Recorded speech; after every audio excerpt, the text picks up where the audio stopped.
प्यारे सज्जनों, भजन सिमरन करना क्या इतना आसान है? गुरुमुखों, ये हर किसी के बस की बात नहीं है। अमृत वेला में घोर निंद्रा का त्याग करना, जरूरत से थोड़ा कम भोजन ग्रहण करना, काम क्रोध लोभ मोह आदि विकारों से स्वयं की रक्षा है तो सदैव सजग रहना, भोजन में सात्विकता बरतना, विचारों में सात्विक आचरण होना, व्यवहार में रूपांतरण होना, मन की इच्छाओं का यथासंभव दमन करना, सेवा के लिए सदैव तैयार रहना, सेवा के समय अहंकार का त्याग करना। कहते हैं कि भजन सिमरन करना जवानी की मौत मरने के समान है। ये कमजोर दिल वालों के बस की बात नहीं। हर प्रकार की तकलीफ को बर्दाश्त करना पड़ता है। ये सब तभी संभव है जब हम सद्गुरु की रजा में राजी रहें। जिंदगी मिलती है हिम्मत वालों को, खुशी मिलती है तकदीर वालों को, प्यार मिलता है दिल वालों को, और सद्गुरु का आशीर्वाद मिलता है सिर्फ नसीब वालों को। प्यारे सज्जनों, सद्गुरु हमारी हर वक्त रक्षा करते हैं, हमारे सदैव अंग संग रहते हैं, सुख दुख में हमारी मदद करते हैं। सद्गुरु हर वक्त हमारी संभाल करते हैं। प्यारे सज्जनों, एक भक्तानी जी ने अपनी आप बीती बताई है कि उन्होंने सद्गुरु का भजन सिमरन किया तो सद्गुरु ने उनकी संभाल की, उन्हें मृत्यु के पंजे से मुक्त कराया। उनकी आप बीती सुन करके हमें ये एहसास हो जाएगा कि वास्तव में सद्गुरु हमारे लिए क्या है, वो हमें क्या देते हैं, कैसे वो शब्द रूप में एक शक्ति के रूप में हमारे सदैव अंग संग रहते हैं।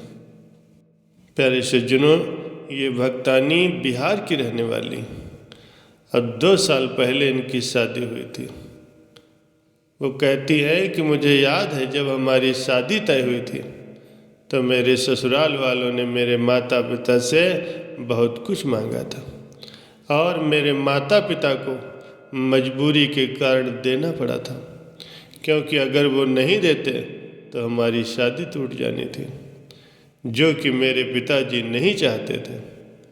सो इसीलिए मेरे पिताजी ने इधर उधर से पैसे इकट्ठे करके मेरी शादी की और मेरे ससुराल वालों की मांगे उन्होंने पूरी की। और मैं एक सत्संगी परिवार की रहने वाली हूँ, क्योंकि मेरे माता पिता ने बहुत पहले ही सद्गुरु से नामदान ले लिया था।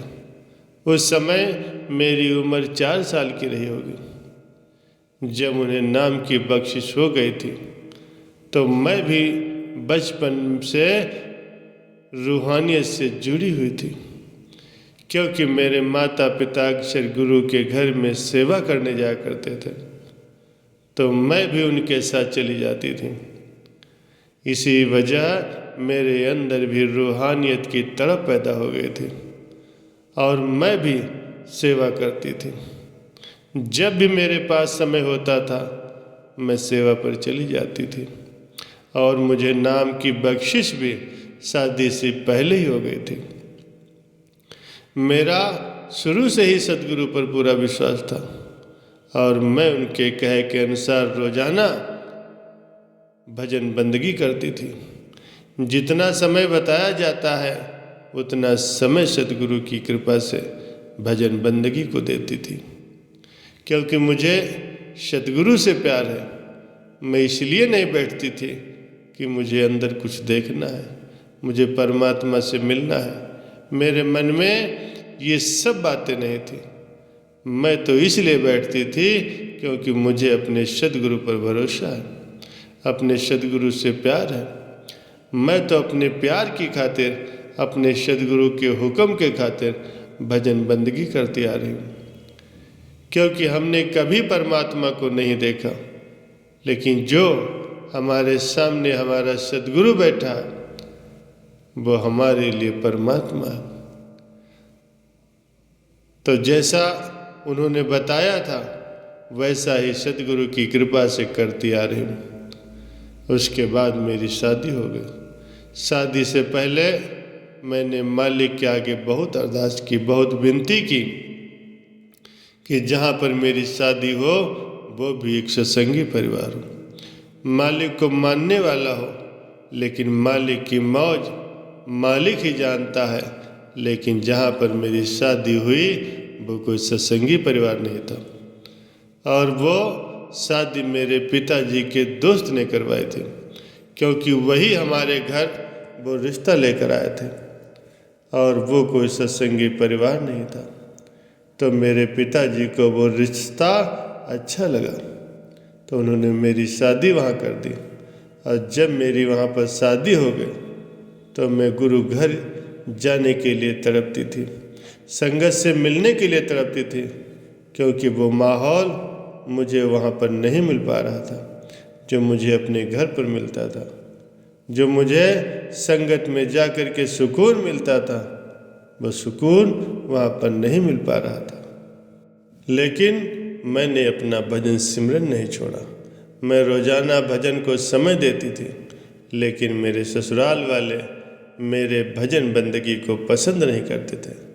ख़ास तौर पर मेरी जो सासू माँ थी वो तो बिल्कुल ही इस चीज़ के खिलाफ थी, क्योंकि हमारे धर्म में ये सब नहीं होता। हमारे धर्म में तो केवल पूजा पाठ किया जाता है, और उन्हें ऐसा लगने लगा था कि शायद मैं उनके धर्म के खिलाफ जा कर के ये सब कर रही हूँ। तो इसीलिए उन्हें मेरा भजन सिमरन पर बैठना अच्छा नहीं लगता था।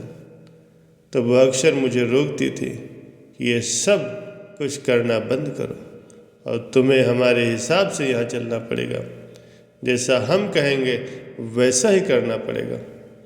तो उन्होंने बहुत सारी बातें मुझे सुनाई, लेकिन मेरे ऊपर उनकी बातों का कोई फर्क नहीं पड़ा, क्योंकि मुझे मेरे सद्गुरु पर पूरा विश्वास था। भले ही मैं संगत से दूर जा चुकी थी, संगत में नहीं जा सकती थी, गुरु के घर नहीं जा सकती थी, लेकिन भजन बंदगी के जरिए मुझे एहसास होता था कि मैंने अपने सद्गुरु की बाजू पकड़ रखी। वो हर पल मेरे संग साथ है, क्योंकि सत्संग में अक्सर फरमाया जाता है कि भजन सिमरन सद्गुरु की बाह है। ये मालिक की बाजू है, जिसे हम जितनी देर तक पकड़ कर रखेंगे तब तक हमारा कोई भी बाल बांका नहीं कर सकता। और जिस दिन वो हाथ छूट जाता है, यानी मालिक की भजन बंदगी हमसे छूट जाती है, उस दिन से हम माया की नगरी में उलझते चले जाते हैं। हमें पता ही नहीं चलता कि हम कहाँ से आए हैं और कहाँ गए।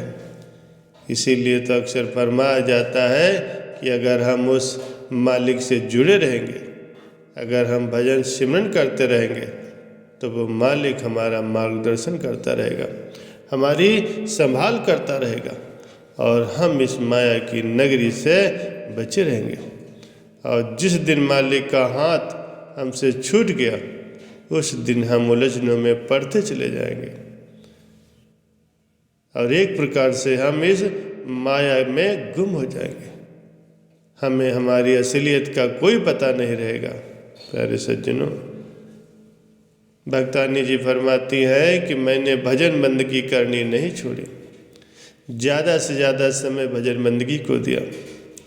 मेरे ससुराल वाले एक बाबा को मानते थे, वो अक्सर उनके पास जाते थे। जब भी वो उनके पास जाते तो वह उनको माथा टेकते थे, लेकिन जब मैं पहली बार उनके साथ गए तो मैंने ऐसा नहीं किया, और मेरी सासू माँ ने मुझे इशारा किया कि माथा टेको, लेकिन मैंने उनको कहा कि मैंने अपना तन मन धन अपने सद्गुरु को दे दिया, अब मैं चाह कर भी किसी और के आगे झुक नहीं सकती। तो आप कहती है कि इस प्रकार की बात को देखकर मेरे ससुराल वाले मेरे और खिलाफ हो गए, और जो मेरे पति हैं वो नेवी में नौकरी करते हैं, वो ज़्यादातर घर से बाहर ही रहते थे।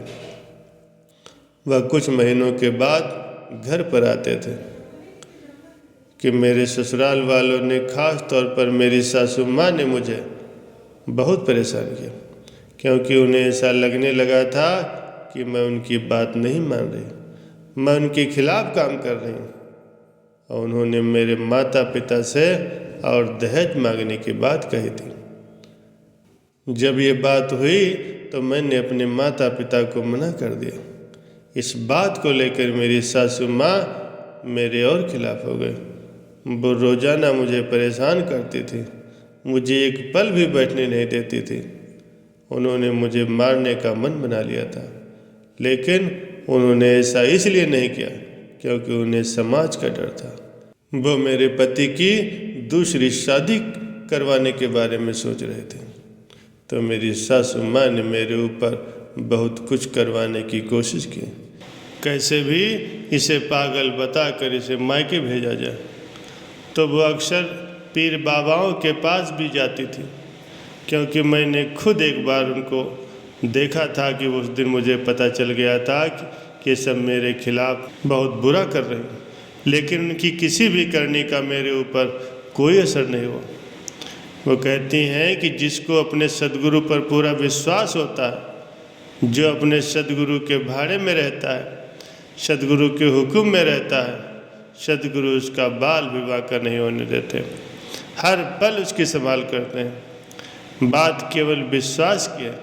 जिसे विश्वास आ जाता है तो उसे पत्थर में भी मालिक दिखाई देने लगता है। कहती है मुझे अपने सद्गुरु पर पूरा विश्वास था। जब उन्होंने सब कुछ करके देख लिया, किसी भी चीज़ का मेरे ऊपर कोई असर नहीं हुआ, तो मेरी सासू माँ को ये बात हजम नहीं हुई और एक दिन वो मुझे अपने साथ लेकर गई। जब वो मुझे एक बाबा के पास लेकर गई तो मुझे याद है कि उस बाबा ने मुझे देखा तो मेरी सासू माँ से उसने पहला सवाल यही किया कि इसके साथ कौन है। जो उस समय मेरी सासू माँ ने कहा इसके साथ तो कोई नहीं है, मैं तो केवल इस अकेले ही से लेकर के आई हूँ। तो उस बाबा ने कहा नहीं, इसके साथ कोई और भी है जो मुझे दिखाई पड़ रहा है। वो एक रूहानी शक्ति है जो इसकी संभाल कर रही है, इसलिए अब तक हमारा कोई भी किया गया कार्य सफल नहीं हुआ। वो बाबा मुझसे दूर भाग रहा था, वो कह रहा था कि मेरे पास मत आओ। तो ये सब मेरी सासू माँ ने भी देखा। इसके बाद हम घर आ गए। मेरी सासू माँ की तबीयत कुछ खराब रहने लगी, उन्हें बहुत तेज बुखार हो गया। इसके बाद वे फिर ठीक नहीं हुए और उस समय मैंने उनकी बहुत सेवा की। मेरी उस सेवा को देखकर मेरी सासू माँ की आंखों से आंसू आ गए कि मैंने इसका बुरा करना चाहा। मेरे मन में इसके खिलाफ पता नहीं क्या क्या चल रहा था, लेकिन ये कितनी निष्ठा भावना से मेरी सेवा कर रही। जबकि ये चाहती तो मुझे ऐसी हालत में छोड़ सकती थी, लेकिन उसने ऐसा नहीं किया। वो कहती हैं कि मेरी सेवा के कारण मेरी सासू माँ के मन में मेरे प्रति प्यार आ गया। उन्होंने मुझे गले लगा लिया। प्यारे सज्जनों, भक्तानी जी कहती हैं कि मैंने केवल वही किया जो सद्गुरु मुझसे अक्सर फरमाया करते थे कि हमारा चाहे कोई कितना ही बुरा क्यों न करे, हमें उसके साथ बुरा नहीं करना है।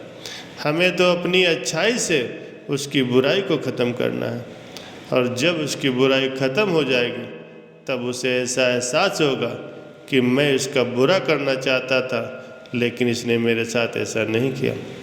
तब जाकर उन्हें ये एहसास होगा जो मालिक से जुड़े हुए हैं वो कभी भी किसी का बुरा नहीं करते, और अगर उसका कोई बुरा करता भी है तो फिर भी उसका वो भला ही मांगते हैं। और जो नाम की कमाई करने वाले होते हैं तो मालिक पल पल उनके साथ रहता है, उसकी संभाल करता है। प्यारे सज्जनों, हमें किसी से डरने की ज़रूरत नहीं है। हम उस सच्चे सद्गुरु से जुड़े हुए हैं, सच्चे मालिक से जुड़े हुए हैं। हमें उसकी मौज में रहना है। मालिक ने हमारा हाथ पकड़ा हुआ है, हम उसकी भजन बंदगी करते हैं, वो हर पल हमारे साथ रहता है। हमारी संभाल करता है।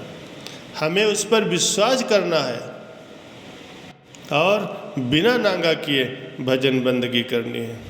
आपको एहसास हो जाएगा कि मालिक अपने प्यारों की हर पल संभाल करता है, उसके अंग संग रहता है।